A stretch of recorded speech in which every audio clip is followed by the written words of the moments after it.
smell the roses of learning. And it's talking about how if we really want to have optimal use of our cognitive abilities, we really do have to take forward relaxation resets from time to time, and we have to make sure as adults that we're modeling that for our children. And it was talking in the article about how as teachers, and I know I used to be guilty of this myself when I was teaching in a traditional setting, when kids are off task, you know, what are we constantly saying to them? You know, get back on task, get back on task, stay focused, you know, get back to your work, get back to your work, get back to your work. And when they've really hit the wall, when they've reached that stress level where they just really, you know, can't do anything else, we're really not doing a service by trying to force them into getting back on task and getting back to their work. And that it's so nice to have an opportunity in a Montessori environment where they are allowed to take some of those relaxation, reset moments and really achieve that optimal state. And it was talking about that there was a teacher, a Montessori male teacher, who found that he was very stressed himself one day, and he just simply got out a rug, and there was a basket of all these nice smooth stones, and they were very attractive to feel and to look at, and that he simply lined them up on the left side of the rug, and then he moved them to a vertical line on the right side of the rug, and then he put them back in the basket very slowly, very methodically, like we would do when we're, as teachers, giving demonstration lessons. And the children were kind of mesmerized by that whole experience of watching their teacher do that. And he started to realize that the more he modeled those kinds of things, the more the children would start to do those kinds of things themselves, that they would just automatically take some of those reset breaks during the course of the morning. And it had a tendency to bring the whole classroom kind of back down to a lower level of relaxation, concentration. And we talked about, even in the Montessori training, about how, you know, you reach a point in the classroom as a teacher where you get kind of to a fevered pitch, and you want to just turn out the lights and say, all right, let's all stop and go outside. But really doing that is kind of never teaching the children how to reset themselves and how to go on to higher order work and how to go on to deeper levels of concentration.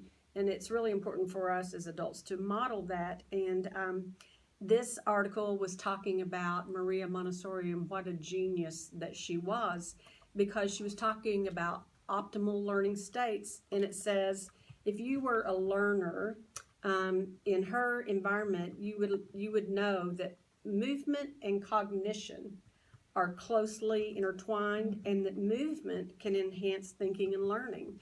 Well, what do we typically do in other educational settings? We're not moving, for sure. We're sitting in a row. We're sitting in a desk. We're kind of listening to the instruction that is happening. So movement is so important. Learning and well-being are improved when people have a sense of control over their lives.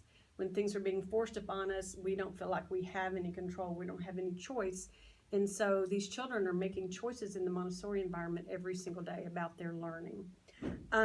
People are more interested, and they learn better when they learn better when they're more interested in what they're learning.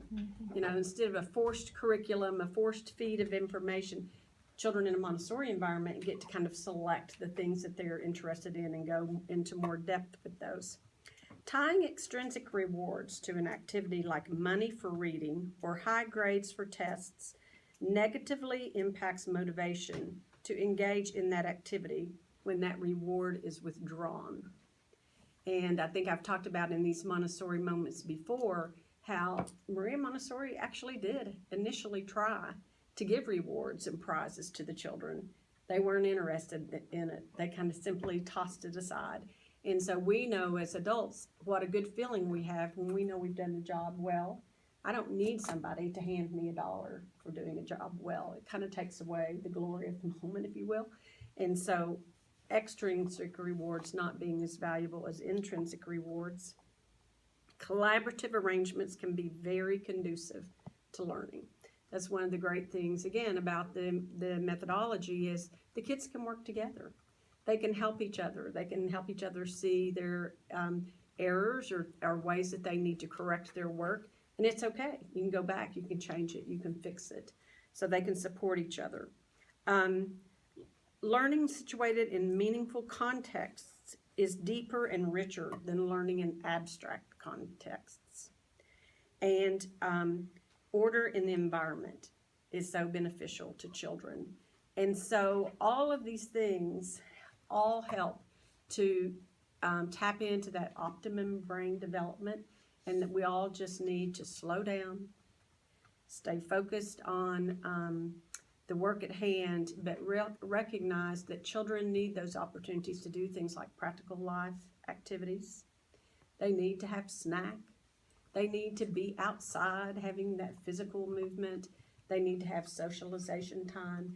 And then they're ready to get back and focus on their work and do even greater, higher level order to work. I was thinking about that when we had our strategic planning meeting on that Saturday when Betty and I were sitting together, and we'd worked pretty hard all morning long, but we I feel met a threshold where Betty and I were off task. You know, we just needed. Not you weren't. We just Were you the needed distraction? some time, you know, we just needed some time to reset, and Stephanie, being the great facilitator that she was, tried to come over and draw us back, you know, into the task, but we just needed some time. But then we were able to move forward and put forth even better ideas, better work, and it's the same way with the kids. So we just need to slow down and just smell the roses. And that's how we'll get to the optimum state. I like that. Wow. Wow.